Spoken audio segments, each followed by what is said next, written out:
Hello, everybody. Welcome to Planet SkyFF, the world where everything revolves around 50 grand, 50 big ones. That's My do you want name's to do that Serge. again? That's 50 grand. terrible. My 50 name's James. grand. I did nearly say fantasy football, James. I was like, how much money is it? Okay.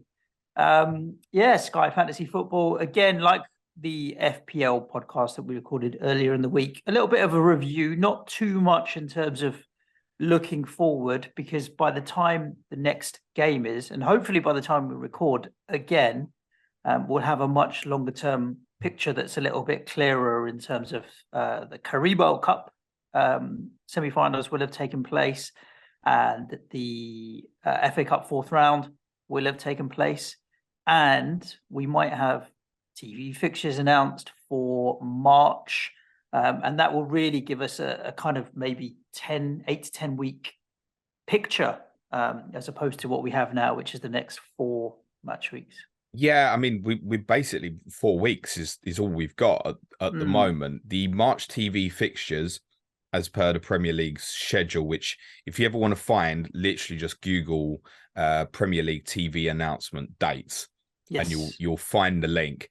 The March TV fixtures, as per that they posted in pre-season, are scheduled to be announced today. I don't think they will be.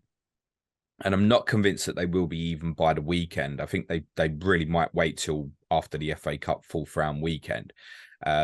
If they go early, then the only things we can really put together is, like I said, if there's a Friday the 3rd game, it's going to be Villa against Palace or Nottingham Forest against Everton. That's Friday the 3rd of March.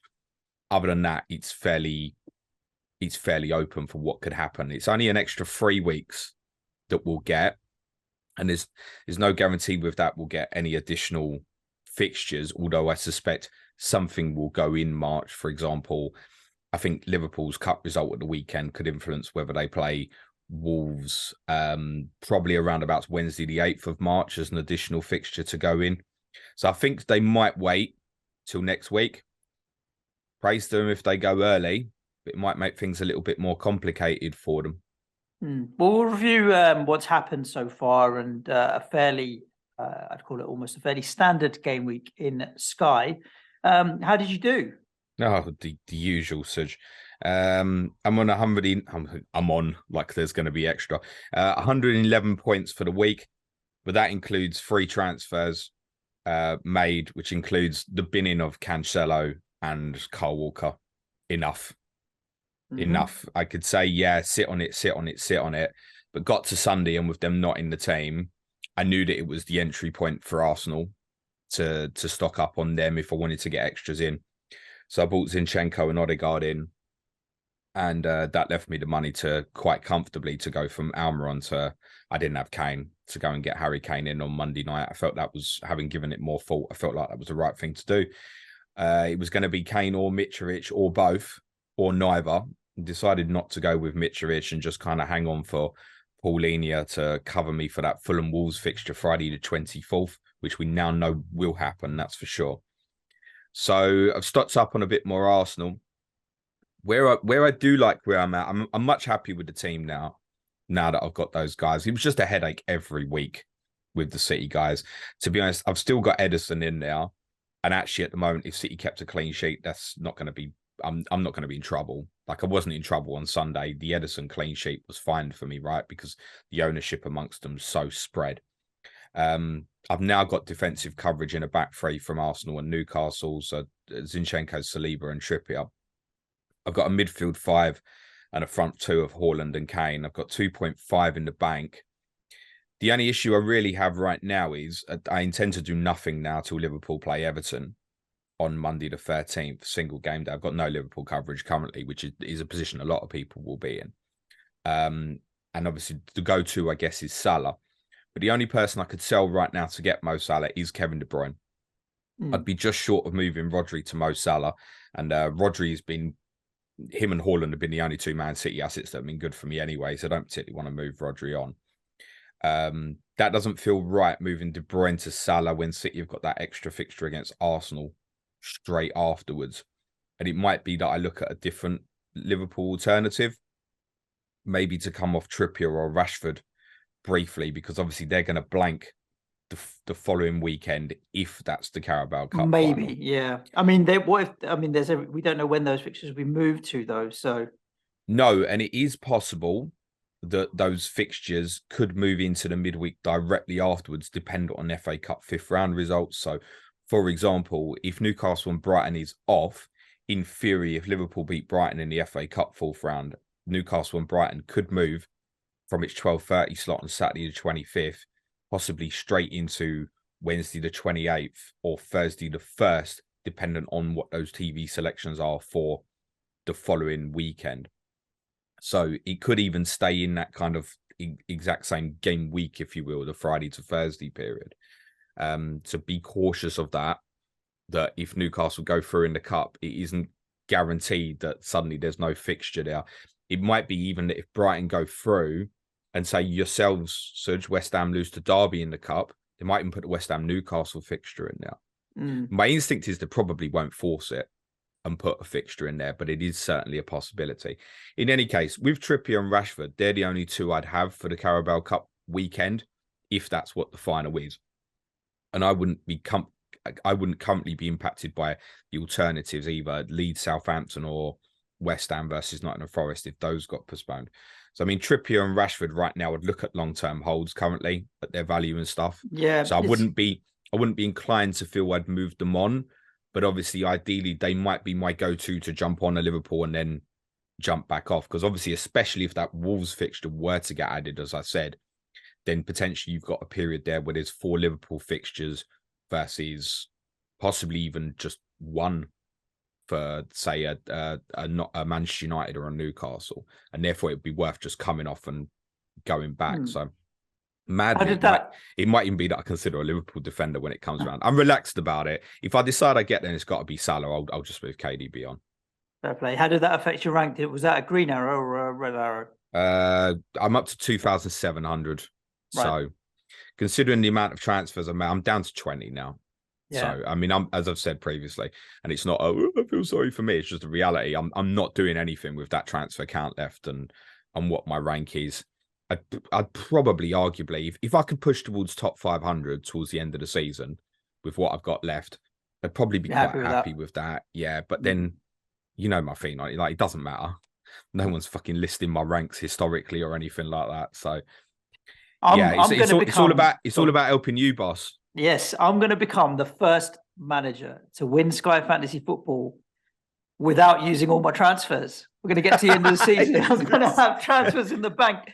And I'm going to wave those transfers in everyone's face in my victory dance on TikTok, mate. I can literally see the headline now. Clueless fantasy football manager Sujan Shah wins £50,000 despite leaving 7 transfers available to him or something. Nothing's clueless about what's going. Like, I have to be honest with you, I haven't taken this game particularly seriously before or got into it like I am now. Like I said on the I didn't say it on the FPL podcast because I didn't want to get too much Sky in there, but I'm checking quite regularly now what's happening to my rank as a result of games, what the ownership is. You mentioned there that you quite like your team now. I'm in a very similar situation where my team's set up so well for the next 4 or 5 weeks, and I kind of know where I'm going to go. I ended up on 124 points this week, but only used the 1 transfer. And that 1 transfer was kind of pre-planned, as once Kyle Walker had got his fixture against Wolves out of the way, I was moving him on to Mitrovic. Since we'd come back from the World Cup, I think he scored 7 points for me in like 5 games. I mean, really, he hasn't played all of these games since the World Cup, 5 or 6 games, but it's pathetic. And Rico Lewis starting again against Wolves just made me not want that headache in my life at all anymore. So I quite willingly sold Kyle Walker for Mitrovic. My triple Newcastle defence, when I came off Huppler City, when I went from Edison to Pope and bought Botman in with their 4 fixtures in mind, I think the weekend fixture was the one that I was most worried about in terms of maybe an away game is least likely for a clean sheet. But I thought if I get 2 or 3 clean sheets out of the next 4, it would have been well worth it. Now, the 3 of them, including captaincies for Trippier twice, have scored 68 points in 2 weeks. So that's been a massive game changer. Now they've got West Ham at home, Bournemouth away. Right? That looks like it could be something that's really gonna help and jump me up. But Thiago Silva stepping in with a nice 10 points. Quite happy with that. Marcus Rashford, 10 points. Suj hates me because Suj wanted to captain Thiago Silva on Saturday. Yeah, I don't hate you. Don't get me wrong. Trips was a 9-pointer, right? Yeah, it wasn't exactly like there's much in it. But yeah, and then Rashford with a 10-pointer, De Bruyne with the assist, Haaland we all captained. I already owned Harry Kane. Paulinho with a 4-pointer. He hit tackle tier in the first half, mate. I think he had 6 tackles at half time. He's worth saying. He is phenomenal. And I mean, to be honest, all you need to do is go and look at the tackles table across the league this year. He is so far away of anybody else in terms of tackles won. I think he's about 25 clear of, I think, Tyler Adams. And then I think whoever's third, he's like nearly double. He's so far away. It's worth saying, for those like me who've only got him as coverage now for the Chelsea Fulham fixture, which is the next game on Friday the 3rd of February, a little bit lucky because I'll tell you what, different referee on a different day had been sent off. Could have been a red card. Yeah, I did. I was a bit nervous. He was on a yellow already. He was on a yellow early on, which was a 100% yellow, which was kind of bordering on orange. And then he had 2 challenges that he was late for, really late in the game. He had one on Kane, where the Tottenham players are surrounding the ref. Arsenal fans listening, who knows? Maybe they'll get a fine. No one really fucking cares. So he could have gone there. And then there was another tackle on Højbjerg a couple of minutes later, and he got away with that as well. And I'm not saying he should have been sent off, but definitely a different day, another referee sends him off. It's worth saying Heung-min Son was pretty lucky not to be sent off in that game as well. And that would have left me with no coverage for Chelsea v Fulham. He got through it though, and he's a machine. I had one disappointment this weekend, James, which was Rodri. Can I just say, you know me, I was watching that game and I was giving it the imaginary card in my living room. I was like, game off. He's such a good player. Rodri was a big disappointment. I was checking Rodri's stats. I'm looking at it. It's about 75 minutes into the game. I'm like, he's on 3 tackles and 55 passes. He's in for pass tier and tackle tier. Come on, Rodri. Substituted 2 minutes later by Pep, and he ends up coming off with a 1-pointer and just a yellow card. But truth be told, he's been ever present in my team the entire season. He's the 3rd highest scoring midfielder in the game as a defensive midfielder. Unbelievable how good he is. So fairly happy with that, James. Like in terms of future plans, I know that I'm going to be coming off Thiago Silva. Sorry. 4th highest scoring midfielder. Odegaard's got 1 more point than him. But if I told you Rodri would only have 2 points less than Mo Salah at this time in the season, it's staggering, isn't it? Yeah, I'm going to be coming off Thiago Silva after the Fulham game and going to Saliba. Saliba's past his jeopardy of 4 yellow cards tightrope that he's been walking for a little while, so that's reset now. So I'm comfortable going back to him. Ultimately, Arsenal have a 5-2 over Chelsea up until the March games. So I'll take that over Thiago. And I'm in a position where after the Bournemouth game for Newcastle, I can steam back into Man City, because then they've got it could be a 4-for-1 over Newcastle in terms of if the Brighton game does get taken out of game week 25 or whatever match week it is in Sky. Then there's only the Liverpool game left for Newcastle. And so I could come off Pope and Botman and Trippier, steam into 3 or 4 extra City for Villa, Arsenal, Forest, Bournemouth, and then decide what direction I'm going to go in. Because by then I'll know what the March and it's Manchester City away in their currently the next scheduled game first afterwards. fixture after the Carabao Cup final as well. It's not ideal. I mean, if I said to you right now, do you think Newcastle can keep a clean sheet with Liverpool at home? They probably can, but the volume of fixtures for Man City means it just makes more sense to go there.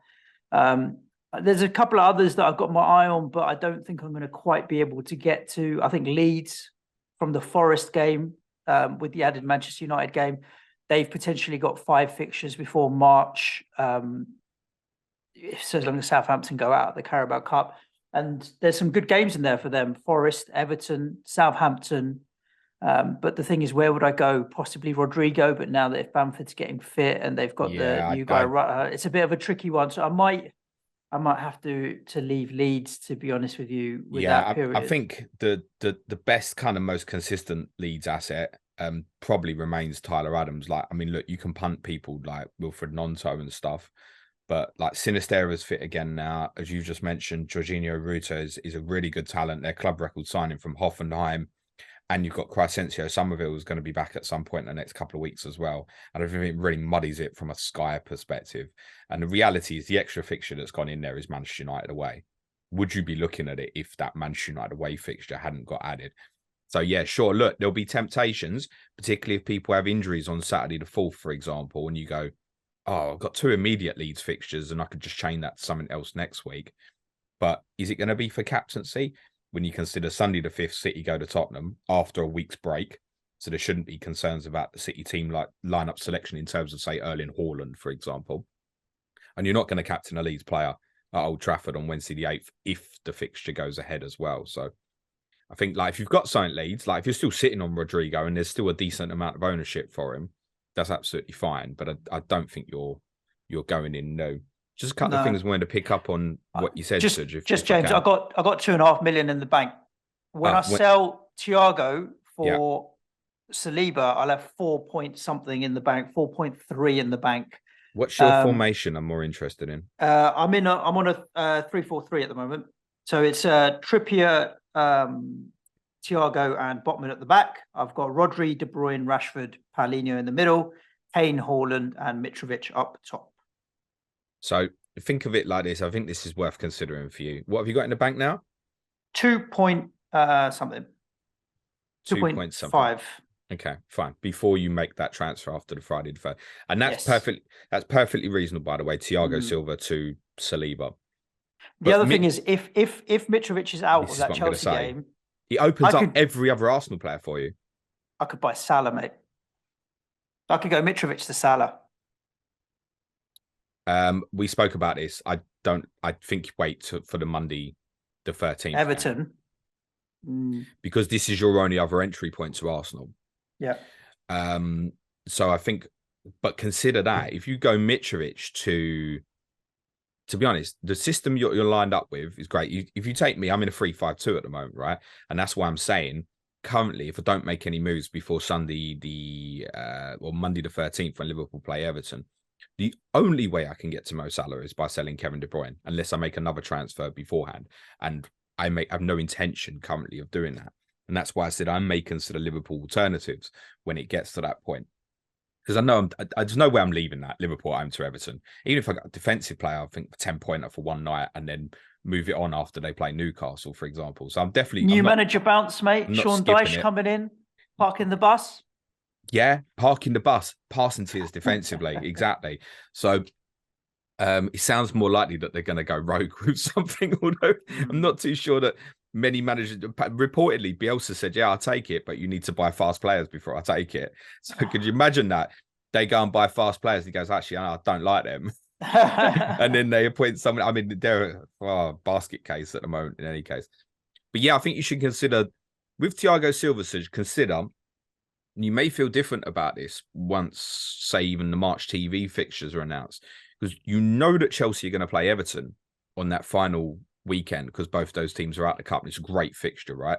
And someone like Thiago Silva, should that land as a single game day, and you've got to consider all the games in that weekend, technically, there'll probably be 2 single game days on that weekend, right? Currently, we've got 3 fixtures we know about. It's not impossible that it's only 3 fixtures. I think it's more likely we'll have 4 or 5 that weekend, but then there's definitely going to be at least 1 single game day. And there's nothing currently that would stop Chelsea playing Everton, say, on the Friday night in that week. So if you had that, you'd be looking at it and thinking, oh, I'll need to go back to a Chelsea player. And they do have good fixtures now, Serge. The hardest fixture they've got between now and that Everton fixture is Tottenham away on Sunday the 26th. And that might be a single game day. And imagine you got there and Kane was injured or something. Fuck. Yeah. That's my cover again. But so if you the thing is, I'll know by then. That's the interesting is by the time we get round to recording next week, I'll know. So I'll be able to plot in March into my transfer strategies. Everything right now for me is up in the air. Like I wouldn't say I'm wed to anything. The only thing is though, like what we get match week 22, 23, there's what, 42 match weeks. There's 20 match weeks left, right? Give or take 20, there's 22 match weeks left. 36 transfers. Like I'm getting to the point where I start needing to use 2 a week just to use all the bastards. And the thing is, everyone in my team's just so steady Eddie and consistent at the moment that I don't need to but use that's one. where you've got 4-for-1s and stuff, you need to go and be Steaming aggressive. Yeah. And towards the end. I think the one for me right now for you to probably be aggressive is probably Arsenal players. Yeah. Such good value across the board. You could make a case for the majority of that Arsenal team. I don't think we'd be looking at Partey at the moment. I don't think we'd be looking at Xhaka. Probably at this stage, Odegaard is a better pick than Martinelli, probably. But Nketiah, Saka, the goalkeeper, all of the back four, genuinely, all of the back four, because the positions that Zinchenko and White pick up in certain games, they will hit passing tier. And the longer this season goes on and the more people realise how good Arsenal are, the more they're going to have of the ball. Yep. So all the defensive guys, I considered when I bought Zinchenko, I considered Zinchenko, White and Gabriel, all of them quite strongly. I took the view that I thought if Zinchenko can keep himself fit, he's way too important to the way they play. Plus, differential. I mean, he's in 5 teams in the top 1,000 right now. And he's only 8 million. So I took that view on it rather than paying the extra million or so for Gabriel. So I think you should strongly consider Suj in any case, even if Mitrovic is fit. Bearing in mind you've got Paulinho to cover the Wolves game, that you consider Arsenal players. Because I think my take on that now is if Paulinho misses out for Fulham v Wolves, let's say he gets suspended or injured, I think that just becomes a skip for me.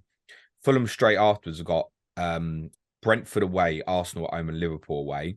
And the Liverpool away game could be postponed in any case, with little chance of an added fixture now that we know they've obviously had the Chelsea game arranged. And from Wolves, what's the interest? Straight afterwards, they've got Tottenham at home, Newcastle away as well. So whatever I went to on that night, I think I'd be looking to move it on immediately on one of the next 2 days, the Saturday or the Sunday. So for me now, St. Amps to Paulinho, I'll just look at that as skip.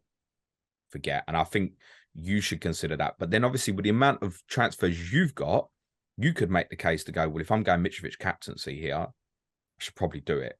For example, with St. Amps to Paulinho. So I really think you should consider that. The other thing I'm going to pick up on from your perspective, Suj, is the Newcastle players who they've killed me again, right?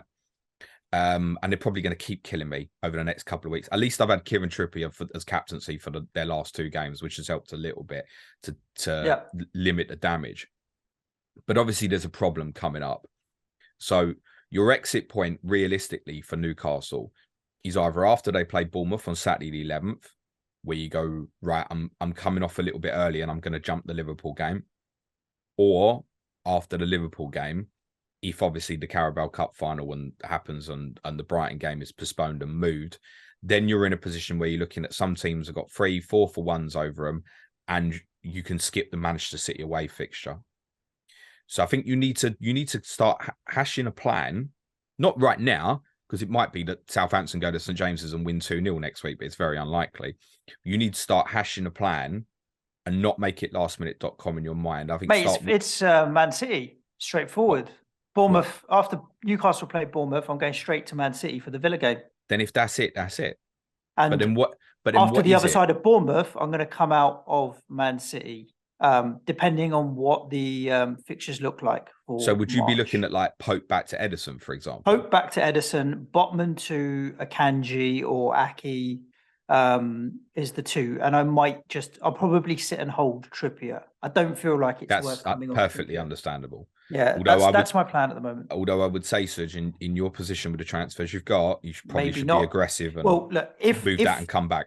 If Brighton's definitely off, then I will move him on and go back for the Wolves game. If Brighton is just in the same week but moved, then I may not. I'll see. Because that Brighton game could be a single game day all of a sudden. Yes, could. So, you were going to tell me about... We will know more this time next week. That is the same. Indeed. You were going to tell me about your first team and second team, mate. I haven't even got a second or third team, but I don't think I'm even going to bother because It's just too much to think about. I'm happy with just thinking about one team. For me, this is the manager of the month opportunities with third team and stuff that I'm obviously going to try and have a go at. What is it, console of your choice? It's just for the crack, and so I can have some enjoyment in this rather than just watch you kick my ass every week. No, all I wanted to bring up was a really interesting thing in the sense of, and I don't think there's necessarily a lesson in this, because I think next time I do what I did in terms of, there was a point, right, when City played Chelsea, I had 8 Manchester City players. So I went in and did it. In terms of the ownership and the coverage of it, so other than people going for maybe going all out and going for 11, which is only forcing other transfers for captaincies and stuff anyway, no one really had more. And I spoke about this before we restarted and said, every time this has happened in the past, I've always ended up behind. You think, oh, I've got 6 Liverpool players in. And you look around, there's other people got 8. And I'm like, I'm losing it already. So I took the chance to go in really heavy on it. It didn't work. I thought waiting for the Chelsea game where I'd get the clarity on the defensive players, I could make the right choice. It just killed me. It just killed me that he kept jumping around with the back guys every week. But what I thought was interesting is consider that at the start of January, I had I think probably going into that Chelsea game, I'd probably used a similar amount of transfers in my first and my second team. Now, my second team is basically, it's a talisman strategy. And this team's it's like 8,000. It's got no chance of winning the game either. But it's a talisman strategy where I have 1 player per team. And that's quite strict. So I've got 11 players from there. And I'll just tell you, if I can roughly just read them out for you. So I've got David Raya in goal, Brentford. Trips, Saliba, Lewis Dunk, Thiago Silva, Rashford, Salah, Paulinho, Erling Haaland, Kane. And the striker spot jumps about quite a bit, quite regularly. At the moment, it's Ollie Watkins that's sitting in there. And he might end up sitting in there for a while, actually, currently, with what I've got. Now, that team over January, with basically, I think, maybe 1 or 2 transfers made in comparison to my first team, which has basically made, I'm going to guess, probably 9 or 10 transfers. Points difference between the two of them, guess. Say that again on the transfers. In the first team, I've probably used I think probably 8 or so in January. I'm down to 20 in the first team. The second team, I'm down to 27. So it's probably 7 or 8 more in the first team rather than the points difference team. Just for January. Just for the month. The second team has outscored you by 15 points. By 1 point. Oh, okay. That's painful, isn't it? But when you've used 8 transfers, yes. 8 more transfers. It's very painful. Yeah. We talk about the value of transfers and how you value them and stuff like that. You look at that and go, now, to be totally honest with you, if I was back in that situation again, going into that Chelsea game and going in sort of starting with 5 or so City players, going into the Boxing Day fixtures, I think I'd do it all again. See, but it is harsh looking at this. And I do think we can get blinded by the fact that the talisman at individual clubs, even like David Raya, super. What's a beast. That's in 12 points again at the weekend or something. Yeah. When he hits his most saves in the league, right? We spoke about him a lot in pre-season. There's just no entry point for him to go. I mean, to be honest, like if you're on Nick Pope, you're massively outscoring him. But at some point, I might want to. You could make a case he should have just sat there all season. And yet, do you know what?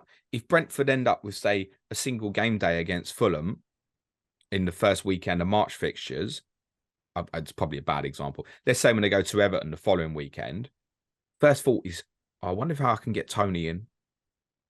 Maybe that's not even the one we should consider. Anyway, it's just an example. I just wanted to highlight that to show that sometimes if you've got good talisman in your team, that's quite important and it can still work and pay dividends for you.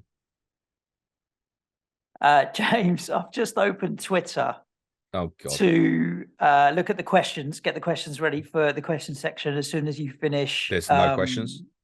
No, I haven't even got there because the first tweet that it shows me is from FPL Ross. Was at the gym earlier watching Suggestive James's pod on my phone. A kid came up to me and said, "Is that Suggestive James? Wicked, aren't they?" And did the Ali G booyakasha. Can't even click them. That made me laugh. Made me laugh as well, Ross. That's the first tweet that came up. Yes, So, sorry. booyakasha. I responded to it and said, okay, this might have just made my day. Like, that's great. Shall I take you through some of the stuff from Yes, please. the last and then we week? can get into a few of the questions. Oh, just one thing, James. We're talking about the value of transfers. Each and every week when I look at it, I'm obviously trying to measure how many points am I away from top 100. Last week was 96, something like that, 95 from memory. It's down to 83. Nice. So if every transfer I use, I can take 10 points away, 10 points away, 10 points away. I feel like I can get there. 83 points from top 100 feels touching distance, but the gains are much harder now as you get closer to the top. So, okay, a couple of notes from the weekend games, and obviously the 2 games last midweek as well. Passing tiers for Martinez and Varane at Crystal Palace. Nice little save tier for David De Gea. 8 tackles for Casemiro, 5 for Bruno Fernandes, who I wonder if there's a few will consider him as a differential. Perhaps if they're set up in a 4-4-2, look at after Chelsea play Fulham, look at Thiago Silva to Bruno Fernandes for a little bit, for example, if it's affordable.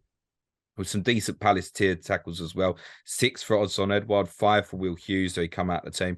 The only City players to hit passing tier in the 4-2 victory against Tottenham were John Stones, 73, and you know who with 97, Rodri.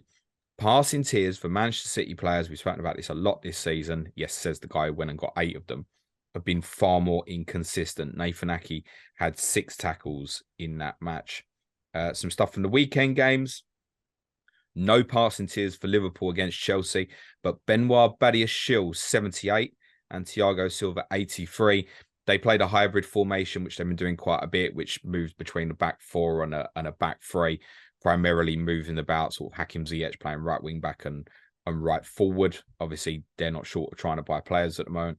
There were tackles for Cucurella and Jorginho. Thiago tackles the only Liverpool tier in that match. Bournemouth Forest. Just a note on Bournemouth. Obviously, Neto's come back in the team recently, and suddenly it just feels a little bit better defensively. He hit a save tier. Joe Worrell passing and tackles is not particularly interesting to anyone. How many passes for Lewis Dunk at Leicester, Suj? 75. Double it nearly. What? 142. What? That's mad, isn't it? 142 passes in one game. 142. That's ridiculous. And yet, the Leicester guys, we speak about this a lot, they only tend to hit passing tiers at the back when they don't keep a clean sheet, so you never get the two together. But Wout Faes 46 and Daniel Amati 42. He's still a very reasonable number. Yeah, 142 passes for Lewis Dunk at Leicester. Jean-Paul Van Heck, who played next to him at centre-back, got 91. I don't know what his price is, but don't consider at the moment. Adam Webster could come back in the team, and they're trying to buy a centre-back from Shakhtar Donetsk as well, who obviously that's where De Zerbi was previously, so don't suddenly be considering that. There was passing tier for a Estupiñán as well. Yuri Tielemans' tackle was the only Leicester tier. Cole Walker-Peters and Diallo were tackle tier for Southampton. There was tackles and shot tier for Jacob Ramsey. Douglas Luiz just got into the passing. Ashley Young tackles again, but he's not assured of his place in the team. Shot tier for Jared Bowen, Suj, who we know is making love again, we think. Tackles for Aguerd. Everton passing numbers. How many Everton players think it passing tier, considering they never do? Well, they had like 75% in the second half, nearly. So I'd say 4. 6. Yeah. Unsurprising. This says way more about West Ham than it does about Everton. Well, the game state, I would say more than West Ham. Just the second half when we were 2-0 up, it was comfortable. But yeah, it says more about game state in the second half as well as us letting them have the ball for sure. Not only did they hit passing tiers, some of them smashed it. Yerry Mina 95 and 7 tackles. Connor Cody 87. Amdu Onana 90. Idrissa Gueye 71. Alex Iwobi 74.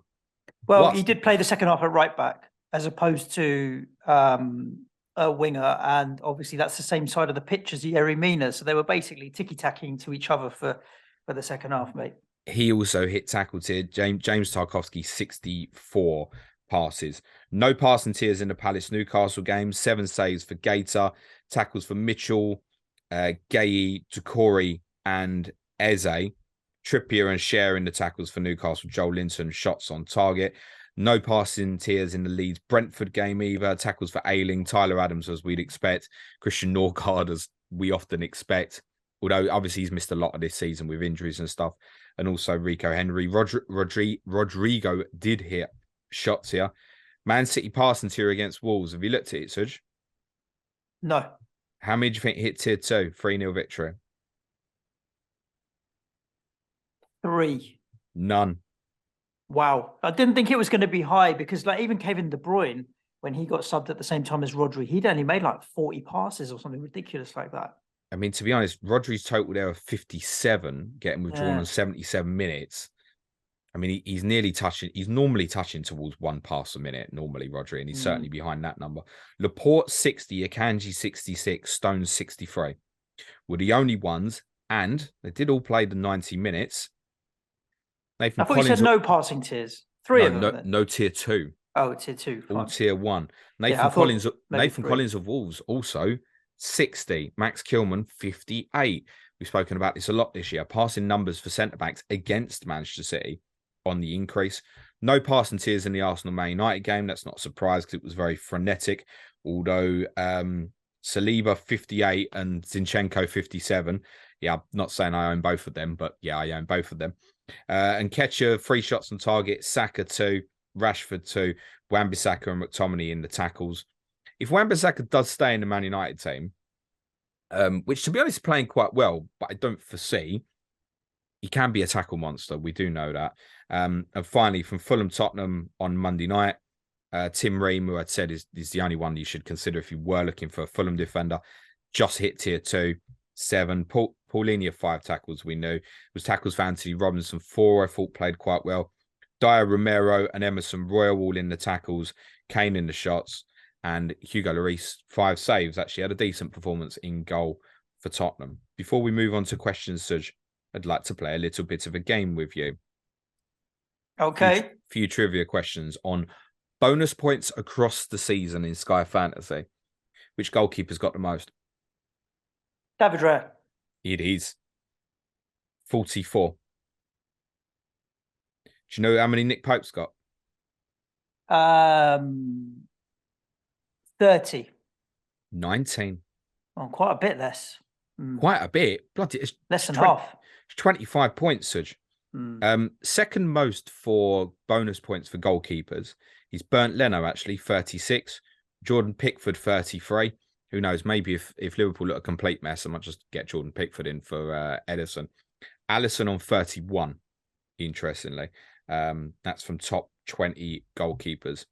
Defender with the most bonus points in Sky, Suj? Oof. Across the whole season, this. Cancelo. Don't be daft. I don't know. I'm trying to think like who's Cancelo's 5th for the record on 28. Saliba. No, Trippier. No, Trips doesn't get them. It's a no idea. He's in your team. What? Yeah. Most bonus points, a defender at West Ham? Or in my fantasy? He's in your Sky team, you nutter. Oh, Thiago. It's not West Ham, is it? I was like, what? Thiago Silva. Thiago Silva, 36. Yeah. Lewis Dunk, 35. Virgil van Dijk, 35. Just a little note on that. 5 of Thiago's bonus points have been due to tackles. Dunk and Van Dijk is all down to passing. Which Man City players got the most? Oh, Rodri. No, of defenders, sorry. Oh, Christ. Aki? Nope. Akanji? Yeah. Manuel Akanji, 30. João Cancelo, 28. Nathan Aki, 27. John Stones, 26. You can go down further. Ruben Diaz, 21. Cole Walker, 18. It's a mess, isn't it? So you got 6 on there from Man City, but there's a few players there. Again, there's obviously Van Dijk's missed a couple of games as well. Otherwise, I guess it would be him. Midfielder with the most bonus points, Suj? Rodri? Yeah, by a distance. 55, which is 13 more than... Odegaard? No, he's also in your Sky team. Palhinha. Yeah, Tackle Paulinia, tiers, Mr. 42. Consistent. Next most is Tyler Adams, 39. Alexis McAllister, 36. Adam Lallana may have picked up an issue for Brighton at the weekend. Obviously, Brighton do play Liverpool in the Cup on Sunday, so there's a bit more information to come from that. McAllister playing higher up obviously increases his goal potential, but it also probably takes away from his potential in terms of pass and tackles. I was surprised to see Yuri Tielemans in 5th on that. Still, 33 points. Then you got Casado, Thiago, Mo Salah, 18. Trivia question for you, Suj. Has Darwin Núñez got more or less bonus points in Sky than Mo Salah this season? Mo Salah's got 18. That's it. More. It is. Darwin Núñez, 22. Third most from strikers for bonus points this season, which is really good considering... All shots here, right? All shots here, yeah. Who's the most for bonus points for forwards? Oh, Erling Haaland. It's a fucking shot here every game, mate. You say that. It is him. 32. It's only 3 more than Harry Kane. Yeah, I mean, look, Kane scored 16 goals this season, 17 goals. It's under the radar, Harry Kane. But yeah, when he's scoring, inevitably he's getting a shot here as well, because he'll have another shot on target. Only 2 forwards in the top 20 for shots on target and bonus points for shots. I've got anything other than a shots here. They both play for Crystal Palace. Jordan Ayew and Odson Edouard have picked up tackle tiers this season, which unfortunately I think gives you an indication of the lack of interest in forward options outside the regular. I mean, you've got Haaland, Kane, Núñez, Mitrovic, Gabriel Jesus, Rodrigo is on 16 for bonus points for shots. Interestingly, Ivan Toney on 11 is the same as Jordan Ayew, Che Adams, and Ollie Watkins. Okay, so not huge. And yet he's had obviously a very good season. Goals, goals, goals. I thought some of that would be interesting to throw in. Lovely jubbly. And it was worth it because the quality of the questions that we've had in on Twitter, James, are rubbish. Is pony. As ever, those stats are all nicked from ffstuff.co.uk, which I recommend everyone checks out, obviously. There are 5 questions have been sent in. The first is not even a question. It's from our Newcastle correspondent, Simon FPL Bibbs. Oh, he's going to be happy We are from last 90 night. minutes away from Wembley. Not necessarily, mate. Just put it on for that. But yes, I'll tell you what, go on, side. I will bet you money. I watched the second half, and it sounds like they well deserved to win last night. I will bet money that Southampton score first in that second leg. They have got to have, even though as good as they've been defensively and everything, I bet you they have a shit the bed fucking moment and give themselves some drama. I bet money on it. Trevor Pete says, what to do with KD? Can I do KDB to Bruno for game week 22 and reverse for City for game week 23? The answer is wrong podcast. And the answer is also, of course you can. But you know, yes, it doesn't work really in not in this. They alternate. Michael Race, best Cancelo replacement or what to do with him? Thank you. Should have gone on Monday if you didn't own something like Kane, maybe. Yeah, I mean, I would have even, to be honest, if I'd been sitting there with Kane and Paulinho, I would have gone Cancelo to Mitrovic, as long as formation worked and stuff. But I know that's unhelpful. Hindsight and all that. So now hold out for the Tottenham game. Maybe go to a Man United player after. Can I be totally honest with you? I don't like doing this sort of thing, but I would be very, very tempted if I owned Cancelo to just go and buy an Arsenal player on Saturday. Okay. Great fixture. There's not extra for Arsenal over Manchester City, but I bet there's extra for Arsenal over João Cancelo. Because the thing is, you keep looking at those. Let's say Cancelo gets back in as first choice. Even still, he's going to play all them games. No, that's one. And I think similar would apply with the likes of Kyle Walker, where I would strongly consider, because you might be in a position where, say, you don't want to get rid of your Fulham Chelsea asset Friday night. You think, I haven't got enough Arsenal, I want to get it. I would strongly consider that, I think. And we've got a couple of kind of Sky-focused questions. John Wayne, his current rank is 250. 29 transfers remaining. do I have a chance to win 50,000? The answer is Yes. no. Yes. You've got a chance to win 5,000, which is the second prize, John. And he says, Thiago Silva to Gabriel or Zinchenko on the 4th of Feb. I'm going to Saliba. If you prefer Gabriel or Zinchenko, you do you. But yes, that does make sense, doesn't it, to move to an Arsenal defender, depending on what the announcement is for March. Yep. Cool. And last but not least, the question of the show goes to Paul McAnulty, who has not had a mention in this week's episode of the show, so he does get one now. Where's he at this week, Paul? He is in and around the same sort of rank. I haven't had a chance to catch up with the 3-for-1 with him and Fergie yet this week. Obviously, that they do a show each and every, I think it's Monday normally, but it wasn't this Monday, Tuesday. So go and check that out. But again, where I chipped off 10 points off the top 100, I'd chipped off 10 points away from Paul, but he's still 95 points ahead of me.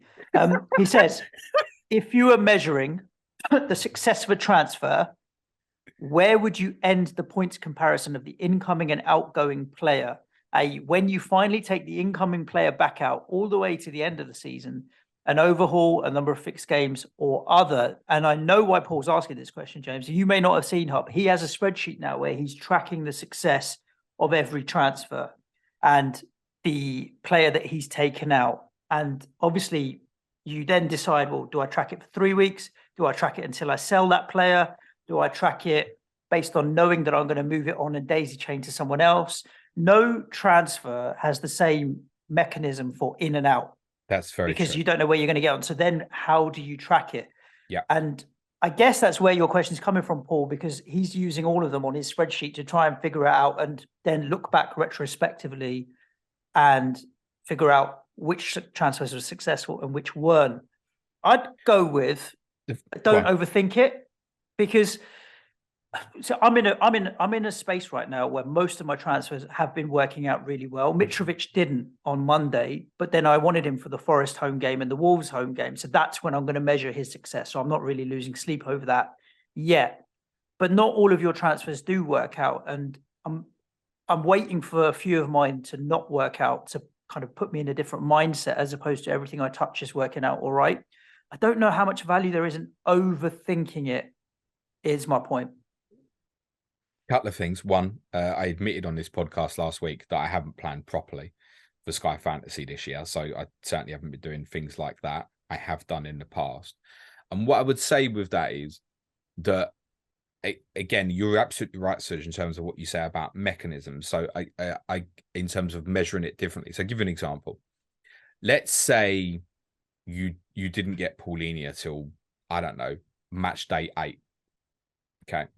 And you bought him in, and you bought him in for, I don't know, you bought him in for Tyler Adams. Do you even need to look back on that and know that that's done you good, that transfer? Do you even need to do it? And so what do you measure it on? I think like that one, you'd say, well, you'd measure it, truthfully, you'd measure it up to the overhaul, right? Because then you've got a new decision, right? That's the end of your period. But also, in terms of measuring it properly, what else have you done with that transfer? Money. You've put money in the bank. So how do you equate that as well?